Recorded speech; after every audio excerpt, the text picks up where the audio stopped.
క్రైస్తవ జనమా, ఒకసారి నా వైపు చూడండి. ఈరోజు ఈ ప్రార్థనకు వచ్చిన నీ బ్రతుకులో, నీ గుండెల్లో ఏదైనా భారం ఉందా?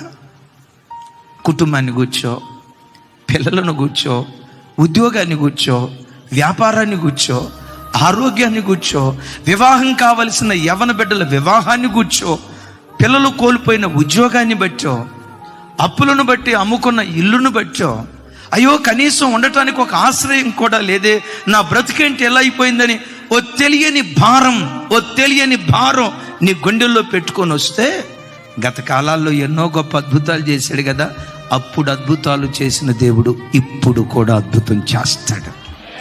ఏనాడైనా ప్రభు నిన్ను విడిచిపెట్టాడా?